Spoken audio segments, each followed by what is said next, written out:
Namun, Jericho merasa sangat familiar dengan sosok ini. "Bajingan, siapa yang menyuruhmu masuk? Cepat keluar!" teriak Jericho dengan marah. "Jika tidak, aku akan melemparmu dari sini." Pria berbaju hitam itu melirik Dakota dan matanya tiba-tiba menyala dengan marah. Dia bergegas menghampiri Jericho tanpa ragu. "Kamu cari mati," ujar Jericho marah dan siap bertarung dengannya. Jericho telah berada di tim tentara bayaran es selama 20 tahun dan tidak pernah kalah. Hari ini, Mal tunjukkan kehebatan. Begitu pihak lawan mengangkat kakinya, Jericho segera mengangkat kakinya. Pong! Kedua kaki bertabrakan dan suara tumpul memercikkan banyak debu. Detik berikutnya, tubuh Jericho tiba-tiba terbang dan menghantam ke jendela. Kaca jendela yang tebal langsung pecah. Tubuh Jericho jatuh ke bawah. Anjir, bangsat. Jericho meraung kaget. Jericho tahu betul dengan kekuatannya. Meski bukan menjadi yang tidak terkalahkan di dunia, tetapi setidaknya seorang ahli terkemuka. Pasukan yang dapat bersaing dengan dirinya tidak lebih dari 10. Tetapi sekarang, dirinya tidak bisa menangkis serangan pria berbaju hitam ini. Kekuatan lawan sungguh menakutkan. Pimpinan. Ya, dia pasti pimpinan. Selain pimpinan tidak ada yang bisa mengalahkan dirinya. Sejak kapan dirinya menyinggung seorang pimpinan? Pria berpakaian hitam mengabaikan Jericho dan bergegas memeluk Dakota dengan lembut. Saat ini, Dakota pingsan. Dakota melupakan semuanya, termasuk Jericho dan situasi saat ini bahkan siapa dia. Dakota hanya tahu tubuhnya pangs, seperti api yang membakar. Dia hampir mati kepanasan. Naluri tubuh membuatnya tanpa sadar meraih dan memeluk semua yang bisa disentuhnya. Dia memeluk leher Reka, merobek pakaiannya dan mengerang, "Bantu aku, tolong bantu aku hampir mati kepanasan." Wajah Reka langsung memerah.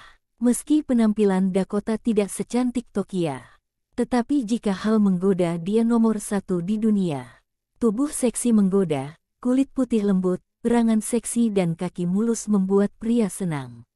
Reka menganut prinsip jangan melihat yang tidak pantas dilihat dan bergegas keluar sambil memeluknya.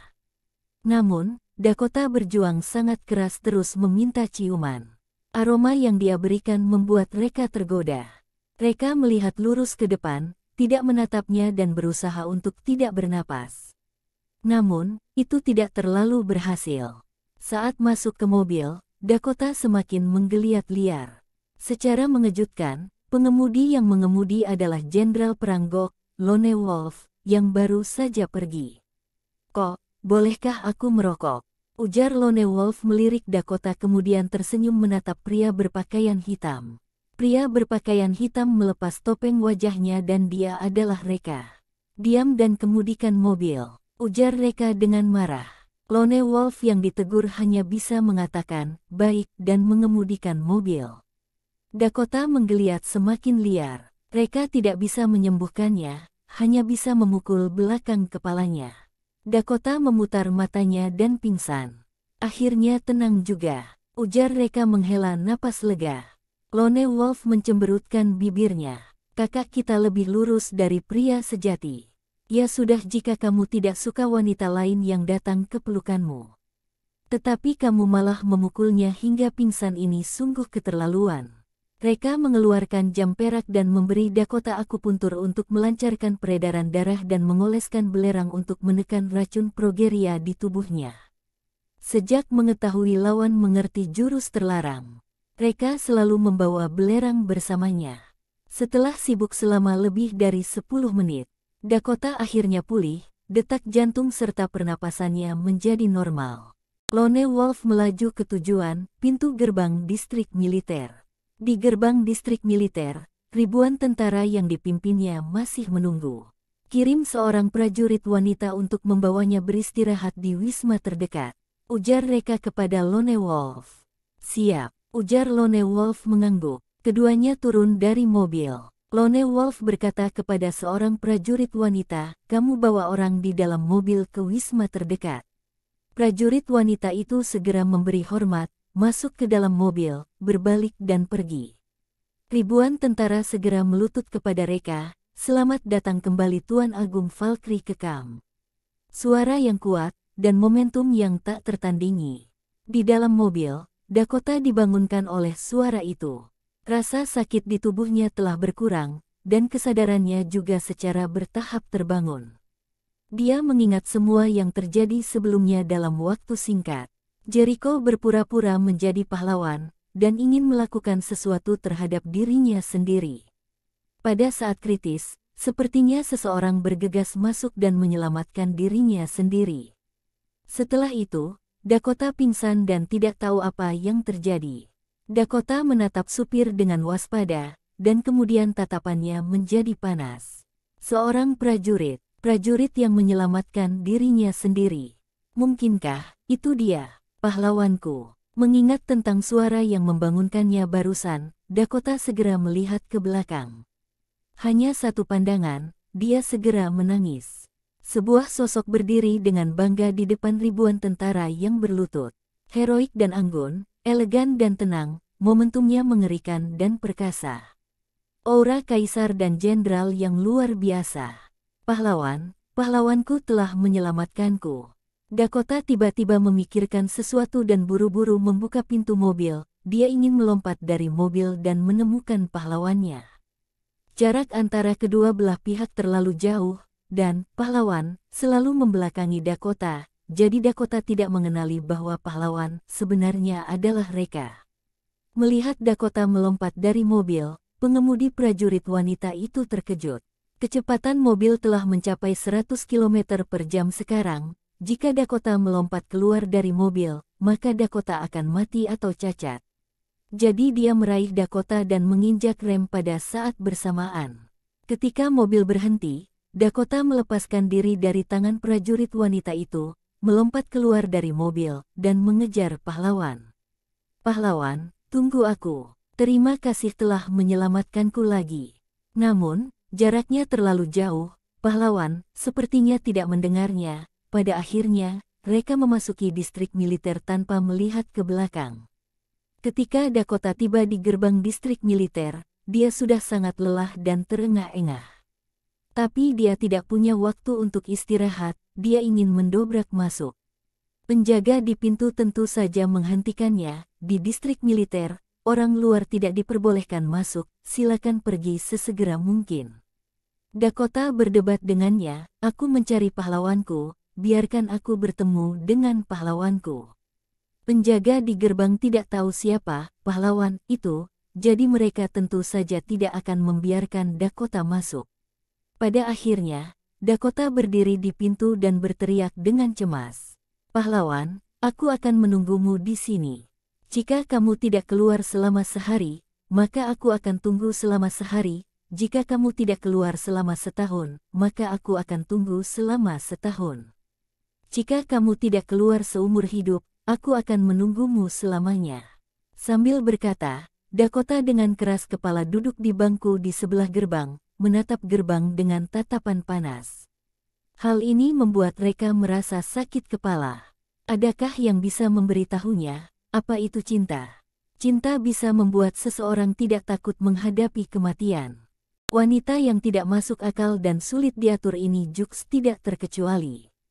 Reka tentu saja tidak akan keluar untuk bertemu dengan Dakota. Jangan bercanda, bagaimana jika Dakota tidak membiarkannya pergi? Pada akhirnya, Reka hanya bisa menyelinap pergi melalui pintu belakang. Dini hari berikutnya, Reka menerima telepon dari Lone Wolf. "Kok, tolong atur gadis itu, jika kamu tidak peduli dengannya lagi, dia bisa mati di gerbang distrik militer." Reka terkejut, apakah Dakota masih menunggu di gerbang? Lone Wolf berkata, "Ya, dia telah menjaga selama sehari semalam. Aku kirim seseorang untuk memberinya makanan dan air, tetapi dia tidak mau makan dan minum. Dia bersikeras bahwa jika dia tidak melihat pahlawan, dia tidak akan makan dan minum." Reka sangat terkejut. Hayes, sekarang tidak ada cara lain, Reka hanya bisa membiarkan Tokia untuk membujuk Dakota. Jadi, Reka memberitahu Tokia tentang apa yang terjadi kemarin. Termasuk Jericho adalah pahlawan palsu yang berniat melakukan sesuatu yang tidak benar pada Dakota. Pada saat kritis, pahlawan menyelamatkan Dakota. Dakota menunggu sepanjang malam di gerbang distrik militer untuk melihat pahlawan. Tentu saja, mereka langsung menghilangkan soal dirinya sendiri merupakan pahlawan. Setelah Tokia mendengarnya, ekspresi wajahnya berubah lagi dan lagi. Pada akhirnya, dia menghela nafas dengan emosi. Hais, kita kenal orangnya, kenal wajahnya, tapi kita tidak tahu apa isi hatinya. Aku benar-benar tidak sangka bahwa Jericho tampak begitu lembut di permukaan, tapi ternyata dia punya iblis di dalam hatinya. Penampilannya bagus, tapi dalamnya sudah busuk. Reka, kamu sangat bijaksana dan bisa melihat sesuatu dengan jelas. Reka sedikit tersenyum, kalau aku tidak bijaksana, bagaimana aku bisa menemukan istri baik seperti kamu? Mulutmu manis sekali. Wajah Tokia memerah. Ayo kids pergi cari Dakota dulu. Reka mengemudi, dan mereka dengan cepat tiba di tempat tujuan. Di gerbang distrik militer, Dakota sedang duduk sendirian. Matanya merah dan bengkak, sangat jelas dia telah menangis. Dia menatap gerbang distrik militer tanpa mengedipkan mata. Pakaiannya sudah basah oleh embun, tampak sangat kasihan. Tokia sangat sedih ketika melihat Dakota seperti ini. Dia buru-buru berjalan mendekat, memegang kepala Dakota dan menenangkannya. Dakota, kamu telah menderita. Wow, ketika melihat Tokia, Dakota tidak bisa menahan tangis lagi. Tokia bahkan ibis sedih, dan menegur, Hais, pahlawanmu ini tidak bisa diandalkan. Kamu telah menjaga di sini sepanjang malam, tapi dia bahkan tidak ingin bertemu denganmu. Dia benar-benar sangat kejam, Reka. Dia disalahkan tanpa alasan. Dakota segera membela pahlawannya. Tokia, kamu tidak boleh memarahi pahlawanku. Ini semua salahku, ini semua salahku. Sambil berbicara, Dakota tidak bisa berhenti menangis. Tokia, menurutmu, apakah pahlawan marah padaku? Dia merasa aku memperlakukan orang lain sebagai dia, dan masih tinggal di kamar yang sama dengan orang lain. Tapi Jericho tidak menyentuhku sama sekali, aku masih perawan. Apakah pahlawan membenciku dan tidak menginginkanku lagi? Reka merasa tidak berdaya dan tidak bisa berkata-kata, jadi dia mengirim pesan ke Lone Wolf dan memesannya beberapa patah kata. Tidak lama kemudian, seorang prajurit berjalan keluar dengan perintah Lone Wolf. Prajurit itu menyambut Dakota dengan hormat militer dan berkata, Halo, kakak, Par. Aku atas perintah pemimpin untuk memberitahu Anda bahwa pemimpin pergi untuk melakukan tugas mendesak tadi malam, dan pemimpin telah pergi tadi malam, jadi pemimpin tidak bisa bertemu dengan Anda. Pemimpin juga memintaku untuk memberitahu Anda bahwa dalam 7 hari, pemimpin akan mengambil inisiatif untuk bertemu dengan Anda. Sebelum ini, Anda harus menjaga dirimu sendiri. Oh ya, ini adalah sarapan yang secara khusus dibuat untuk Anda atas perintah pemimpin. Apa? Dakota menangis dengan gembira. Kakak ipar, prajurit ini menyebut dirinya kakak ipar. Dan bahkan membawakan sarapan bergizi untuk dirinya sendiri. Dengan kata lain, pahlawan bukan hanya tidak marah, tapi pahlawan bahkan mengakui bahwa Dakota merupakan pacarnya. Ini adalah berita terbaik yang Dakota dengar dalam hidupnya.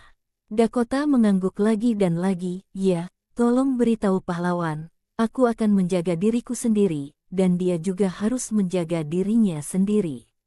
Tokia menghela nafas lega, Dakota akhirnya setuju untuk kembali. Sebelumnya, dia benar-benar khawatir bahwa dia tidak dapat membujuk Dakota untuk kembali. Di dalam mobil, Dakota memegang sarapannya dengan gembira. Tokia berkata, Dakota, pahlawanmu menyiapkan sarapan untukmu, mengapa kamu tidak memakannya? Dakota tersenyum, Tokia, ini adalah hadiah pertama yang diberikan pahlawan kepadaku, bagaimana aku bisa memakannya? Aku ingin menghargainya seumur hidup. Tokia menggelengkan kepalanya dan menghela nafas, Hais, kamu tidak punya obat untuk penyakit gilamu ini. Dakota melihat ke Reka lagi, Reka, aku bicara terlalu kasar kemarin, kamu jangan bawa ke hati ya. Reka berkata, kamu hanya minta maaf seperti ini saja. Apakah kamu tahu betapa rapuhnya hatiku yang terluka olehmu? Dakota segera mulai mengeluh, sudahlah, kamu jangan merasa tidak puas. Aku secara pribadi minta maaf kepadamu, kamu seharusnya merasa mulia dan beruntung. Selain itu, aku tidak meminta pertanggungjawabanmu, kenapa kamu tidak memaafkanku? Reka tampak tercengang, tanggung jawab apa yang aku harus ambil?